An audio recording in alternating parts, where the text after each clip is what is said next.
আমি দেশে এসে 14 দিনের মাথায় মনে আজকে বের হইছি। বাসা থেকে একদিনও বের হই নাই 14 দিনের ভিতরে। বাসায় দেশে আসার পরে আজকে ফার্স্ট। প্রাণের প্রিয় উত্তরা শহর। হে বাউস, 14 দিন পর বাসা থেকে বের হয়েছিস দেশে যাওয়ার পর। হে বাউস, স্বপ্নের শহর দেখাইলি, স্বপ্নের রাজধানী দেখাইলি। জাতি তো স্বপ্নের রাজধানীটা দেখার অপেক্ষায় ছিল, এটাও দেখাই দিলি। এটাই তোমার স্বপ্নের রাজধানী, এটাই তোমার স্বপ্নের শহর, তাই না বাউস? বাউস তুই আর বাড়া হলি না, যাওরা হতিন বাউসের ঘরে বাউস। বাউস অন্য মানুষকে নিয়ে শুধু সমালোচনা করে। একটা ভিডিওতে দেখলাম এই বাউসে একটা ছেলেকে নিয়ে গান জুটি এই সেই মানে অযথা মানে অনেক কথা বলছে। এই বাউসে ভিডিওর মধ্যে তাকে এমন পচাইছে যা একটা মানুষ আরেকটা মানুষকে কখনো বলতে পারে না। আচ্ছা বাউস, ভিডিওর মাধ্যমে আইসা মানুষকে এত পচাস, তাহলে আজকে বাউস তুই স্বপ্নের শহর দেখালি। তোর স্বপ্নের শহর দেখতে যায় তো আমরা ওই যে ছোট্ট একটা চিপা জায়গা সেটাও দেখে ফেললাম। হতিন যাওরা হতিন।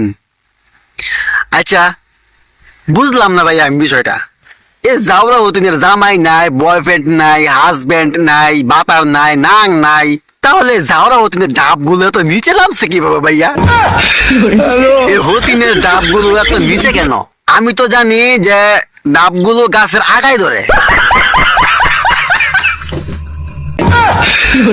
আমি জানি একটা ফল গাছের আগায় ধরে, আর সেই ফলটা যখন বড় হয়, সেই ফলটা যখন পাইকা ঝুনা হয়, তখন ফলটা আস্তে আস্তে নিচে নামে। আচ্ছা বাউস, তোর এই ফল তোর এইগুলো চাষ করার মতো তো কেউ নাই। তোর নাং নাই, তোর বাতার নাই, তোর জামাই নাই।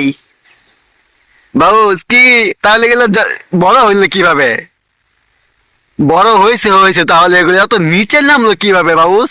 এ বাউস, নাকি তুমি রাত্রিবেলা চামড়া ব্যবসা করো?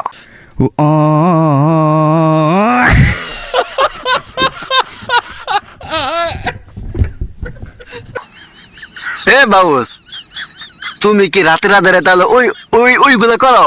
ভাই মাথা নষ্ট ভাই, কি বলবো দুঃখের কথা, মাথাটাই নষ্ট ভাই।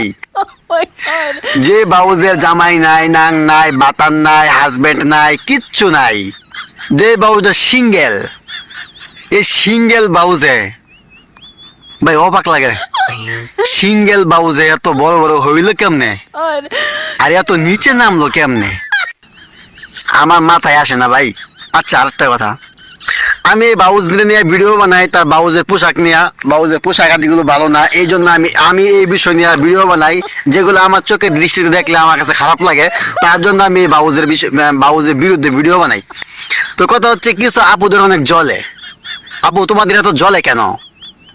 অনেক আপুরা আমাকে ভিডিওতে কমেন্ট করে আমি নাকি বউ ব্যবসায়ীদের পক্ষে। না আপু, আমি কখনো বউ ব্যবসায়ীদের পক্ষে না। আপনি আমার ভিডিওগুলো দেখে আসবেন, আমি বউ ব্যবসায়ীদের বিরুদ্ধে ভিডিও বানাই। আর এই বাউজের পিছনে লাগছি কারণ একটাই, এই বাউজে কথাগুলো বলে ভালো ভালো, বাট বাউজের পোশাক আদিগুলো আমার কাছে একদম ভালো লাগে না।